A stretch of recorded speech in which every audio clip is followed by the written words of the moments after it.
If you think history is just a bunch of boring guys in powdered wigs signing papers, you have been lied to. History is actually a chaotic, high-stakes fever dream filled with accidental wars, eccentric millionaires, and military-grade penguins. Today we are diving into the history facts that were too bizarre, too embarrassing, and way too funny for your school textbooks. We're talking about the world's strangest military tactics and cultural blunders that changed the world. You're watching The History Dude, and honestly, humans have always been this weird.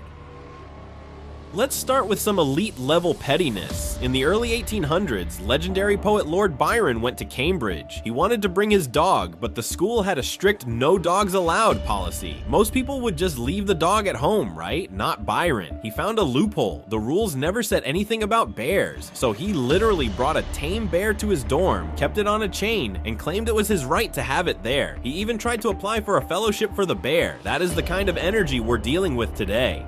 Fast forward to modern day and meet Niels Olav. He's a resident of the Edinburgh Zoo, but he has a side hustle. He is currently a brigadier and the official mascot of the Norwegian King's Guard. This penguin has been knighted. He literally inspects the troops. Imagine being a highly trained soldier and having to stand at attention while a flightless bird waddles past you to check if your boots are shiny enough. It's not a joke. He's a legitimate major general. In 1932, Australia declared war, not on a country, but on birds. 20,000 emus were destroying crops, so the military sent in soldiers with machine guns. This should have been an easy win, but the emus were basically feathered guerrilla fighters. They moved too fast, split into small groups, and tanked bullets like they were in an action movie. After thousands of rounds of ammunition, the emus basically won. The military withdrew and the birds stayed. Score: Emus 1, Australian Army 0. Humanity loves a good accidental conflict. Take the Pig War of 1859, a border dispute between the US and Britain where the only casualty was a single pig, or the Kettle War, where a single shot from a ship hit a soup kettle on an enemy deck, causing an immediate surrender. And then there's the 335 Years' War. The Netherlands and the Isles of Scilly were technically at war for over 3 centuries simply because everyone forgot to sign a peace treaty. No one was actually fighting, they just literally forgot they were at war.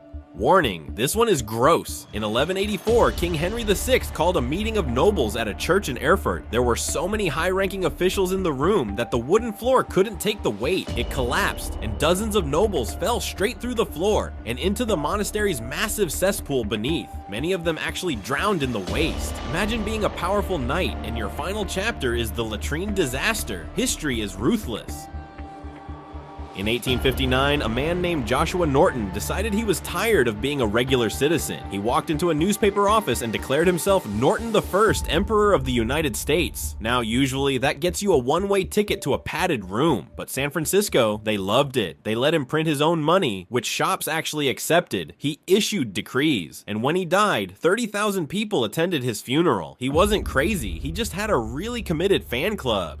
During World War II, the Polish army adopted an orphaned Syrian brown bear named Wojtek. He didn't just hang out, he was enlisted as a private. He traveled with the troops, drank beer, smoked, and ate cigarettes. And during the Battle of Monte Cassino, he actually helped carry heavy crates of ammunition. He was promoted to corporal for his service. If you're a soldier and you see a bear carrying artillery shells toward you, you just go home. You're done. In 1989, the Soviet Union wanted Pepsi, but their currency wasn't accepted internationally, so they did what any logical superpower would do. They traded a fleet of 17 submarines, a cruiser, a frigate, and a destroyer for $3 billion worth of soda. For a brief moment, Pepsi had the 6th largest navy in the entire world. They eventually sold the ships for scrap, but for a few weeks, the Cola Wars could have turned very literal.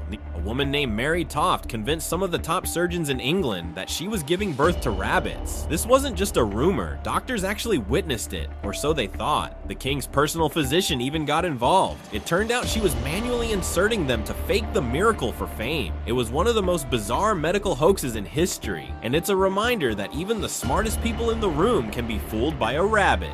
Finally, we have the unfortunate ends category. Tycho Brahe, a famous astronomer, supposedly died because he was too polite to leave a royal banquet to use the restroom, causing his bladder to rupture. Then there's King Adolf Frederick of Sweden. He literally ate himself to death. His final meal consisted of lobster, caviar, sauerkraut, smoked herring, champagne, and, the final blow, 14 servings of his favorite dessert. He died of a stroke at the dinner table. Talk about a grand finale. History isn't just a list of names, it's a collection of people being absolutely ridiculous. Which of these facts makes you want to go back in time the most? Personally, I'm siding with the bear at Cambridge. Let me know your favorite in the comments below. If you want more deep dives into the weirdest, darkest, and funniest parts of our past, hit that subscribe button and turn on notifications. Stay curious, stay chaotic, and I'll see you in the next one.